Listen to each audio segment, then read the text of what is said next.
يلا نبدأ يا بنات. هبدأ معاكم بإبرة رقم 3 وهشتغل بخيط قطن ايطالي على فتلة واحدة.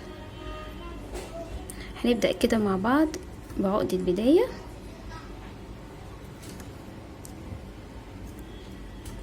وهنشتغل 17 غرزة سلسلة.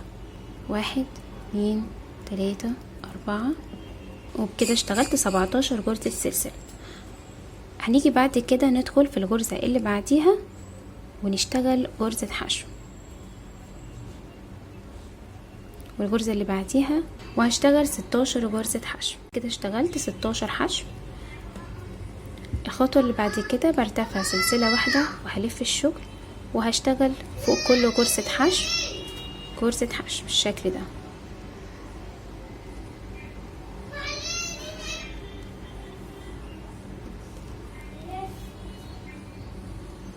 وبكمل كده يا بنات لحد ما بوصل لنهاية السطر.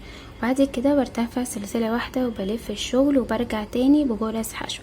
بشتغل كده رايح جاي رايح جاي. المفروض ارتفع 16 دور. هكمل انا بقى 16 وارجع لكم تاني. كده يا بنات عملت القطعة الاولى ب 16 دور زي ما انتوا شايفين. هتعملي قطعة كمان بنفس العدد وبنفس الادوار، وبالفعل اشتغلت واحدة كمان. الخطوة اللي بعد كده هنيجي نعمل جانب للمحفظة. هنبدأ كده مع بعض يا بنات ب6 سلاسل.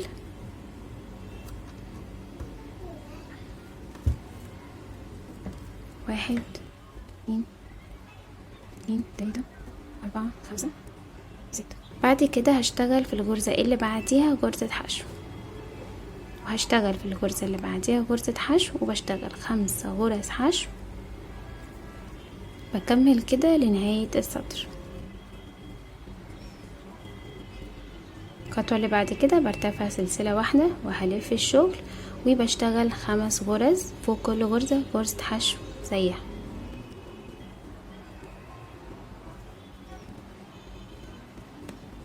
بالشكل ده يا بنات. هرتفع 40 دور. كده يا بنات اشتغلت 40 دور زي ما انتوا شايفين كده، وسبت الخيط طويل عشان اثبت بيه. دلوقتي هنشتغل الودان، فهنعمل دايرة سحرية.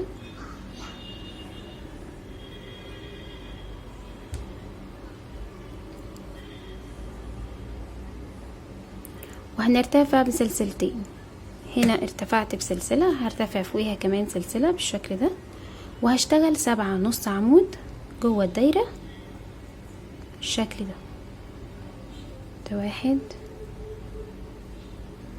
2 3 4 5 6 7. كده اشتغلت 7 نص عمود. هرتفع سلسلتين 1 2. بصوا هنا يا بنات، لو عايزين الدايره بتاعتكم تقفل بشكل احترافي وبشكل ممتاز جدا، شايفين الخط القصير ده، الحبل القصير ده، هنخرجه كده من بره الدايره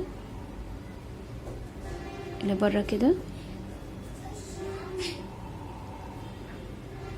بالشكل ده كده، وهنبدا نشد. بس قبل ما نقفلها هناخد جوه الدايره كده منزلقه بس كده. تعالوا بقى كده نشوف ونشد الدايره. بصوا شايفين ما فيهاش ولا فتحه بسيطه، بصوا شايفين مقفوله بشكل ممتاز جدا. طيب احنا دلوقتي هنقص الخيط. هتعملي من الودن دي واحده كمان. بنكون، تعالوا بقى نعمل الدايره اللي بنرسم عليها فم الدبدوب والابتسامه كمان بتاعته. بنعمل دايره سحريه، وهيشتغل جوه الدايره 6 غرز حشو. 1 2 3 4 5 6.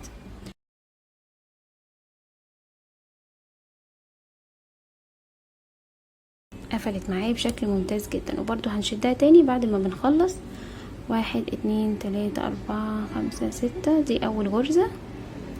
هدخل كده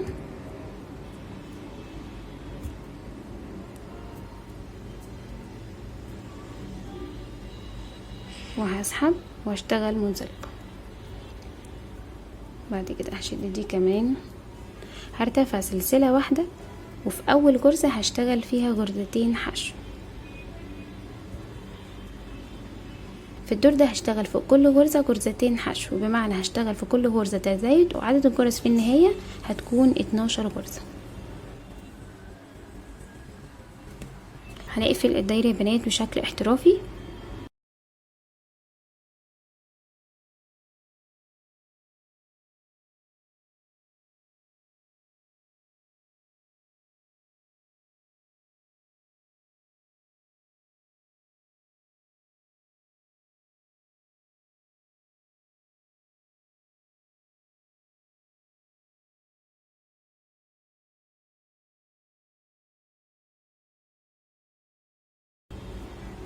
تعالوا بقى نثبت الشغل.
الخطوه اللي بعد كده يا بنات هنشتغل قلاب للبوك الصغير ده او المحفظه الصغيره دي، وهنزود غرزه من هنا وغرزه من هنا، بمعنى انا عندي هنا 16 غرزه. تمام، هاخد غرزه من هنا من الجنب وغرزه من الجنب، فالمجموع هيبقى معانا 18 غرزه حشو. كده الغرزه دي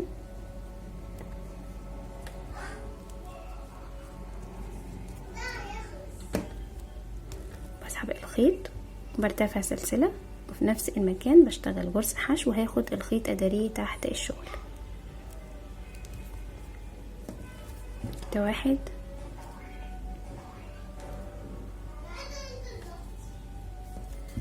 2 3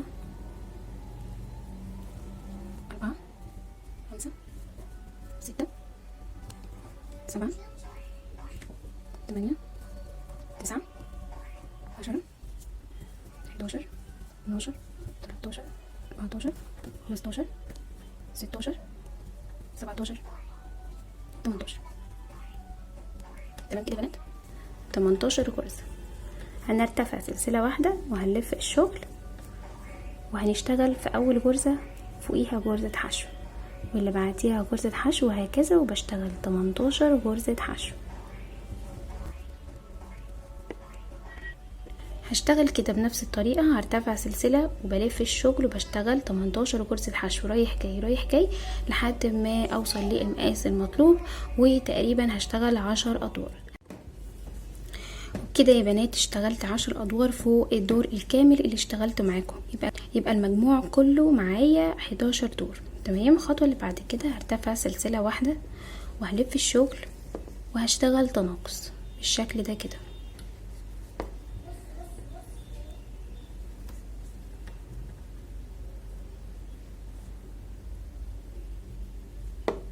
وده اول تناقص معايا. بعد كده هشتغل 14 غرزة حشو. 1 2 3 4 5 6 7 8 9 10 11 12 13 14. بعد كده فاضل معايا اخر غرزتين هشتغلهم تناقص.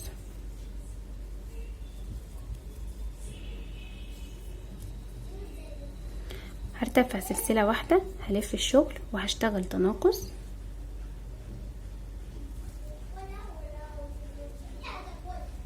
بعد كده هشتغل 12 غرزة حشو.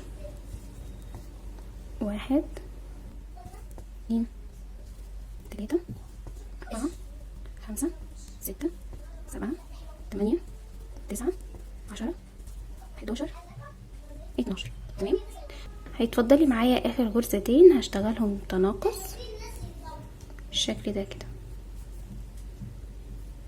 هرتفع سلسلة امن بيها الشغل وهقص الخيط.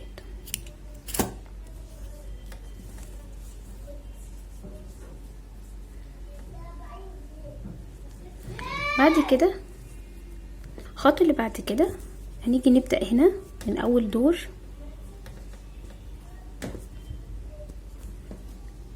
وهلضم الخيط مرة كمان واخدت سلسلة في نفس المكان هشتغل غرزة حشو وهاخد الخيط اداريه تحت الجرس والف غطا المحفظة او البوك بجرس حشو زي ما انتوا شايفين كده.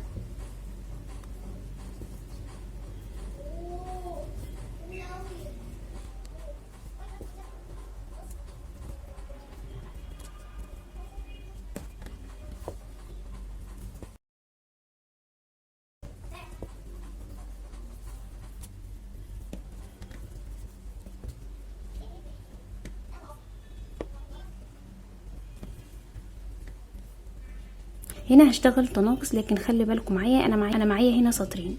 السطر ده بحشو مقلوب وفوقيه حشو عاديه زي ما انتم شايفين كده.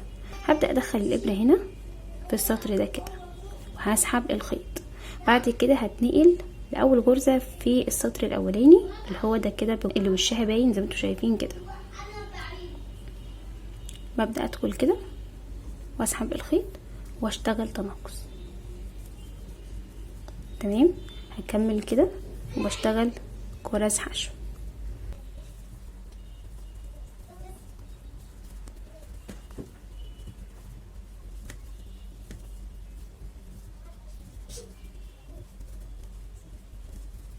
زي ما اشتغلنا هنا هنشتغل برضو هنا. هاخد السطر ده اللي انا فوقيه ادخل الابره واخرج منه. بعد كده هنزل على السطر اللي تحتيه بالظبط بالشكل ده وهشتغل تناقص. بعد كده هنزل على السطر اللي بعده وبشتغل تناقص. منزلش في نفس المكان، لا انا بنزل في السطر اللي بعده.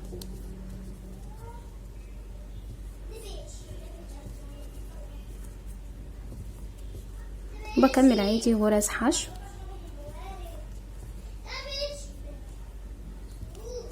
بالشكل ده كده.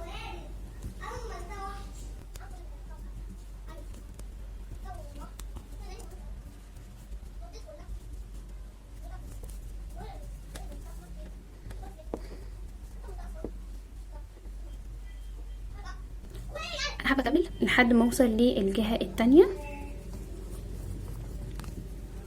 فبعمل ايه؟ فبشتغل عادي غرز حشو كده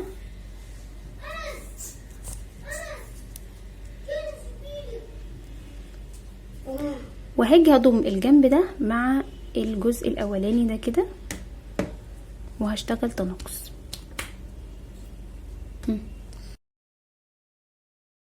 بالشكل ده كده. وتكون القطعه معايا ملمومه. الخطوه دي اختياريه، لو حابه تعمليها اوكي، مش حابه خلاص. ممكن تدي شكل افضل واحلى للبوك بتاعك او المحفظه بتاعتك. كمل كده يا بنات غرز حشو زي ما انتم شايفين كده.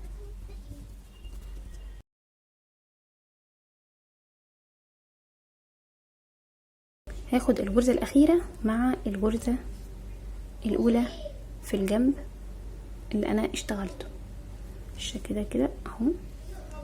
يبقى بشتغل تناقص وبكمل غرز حشو، وهاجي اقفل بطريقه احترافيه جدا في الشغل. هقص الخيط كده وهسحب الخيط بالشكل ده.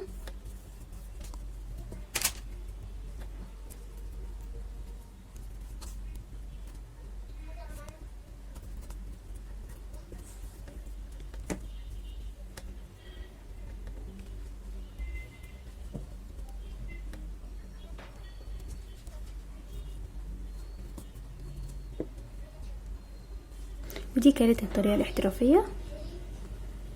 الغرز كلها شبه بعضها ومقفوله بشكل كويس. داري بقى الخيط ما بين الغرز وبعد كده هقصه.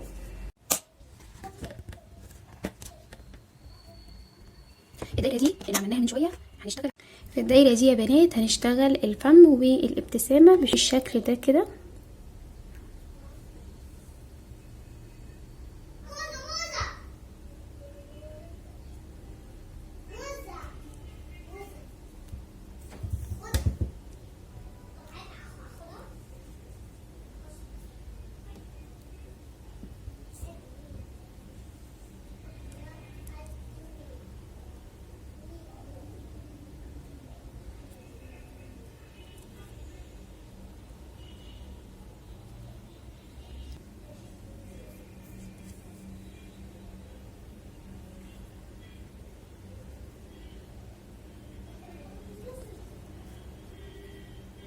كده عملت اول حلقة زي ما شايفين كده. هكرر نفس الخطوة مرة كمان.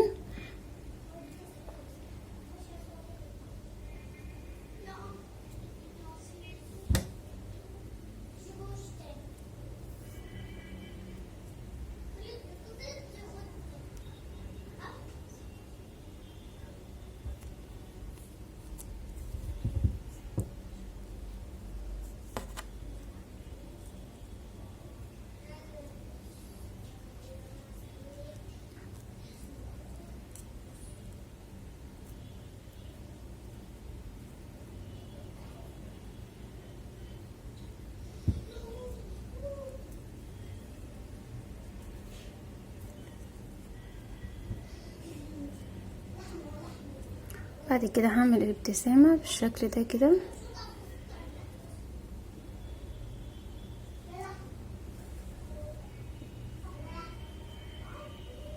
بصوا لو حابة تخليها كده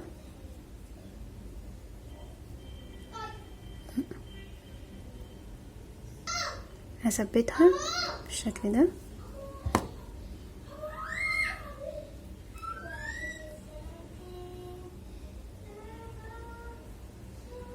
بنزل في نفس المكان لكن باتجاه مختلف شوية بالشكل ده كده وبالراحة خالص.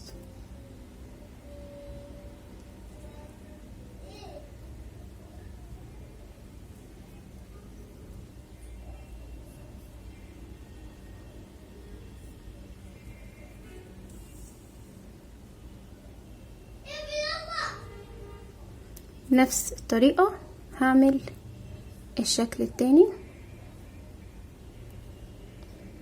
للابتسامة، وهنزل لتحت شوية هنا كده، وهنزل برضو نفس المكان بالشكل ده كده.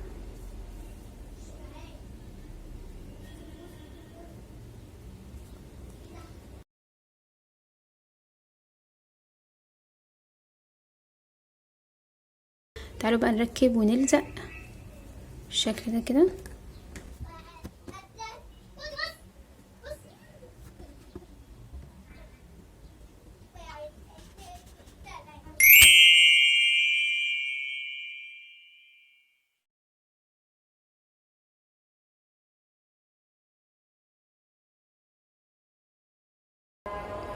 تعالوا بقى نركب الودان.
اخر حاجة هنركبها هو المغناطيس. طبعا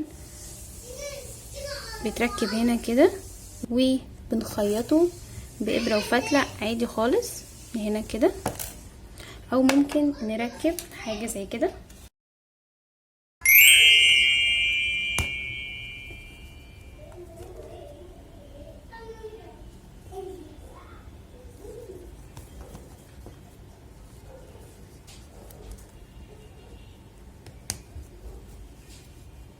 كده يا بنات الفيديو خلص، واتمنى يكون الفيديو عجبكم. ما تنسوش بقى تعملوا لايك وشير وسبسكرايب، وكمان حابه اشوف تطبيقاتكم على الصفحه الشخصيه بتاعتي. وبس كده، السلام عليكم ورحمه الله وبركاته.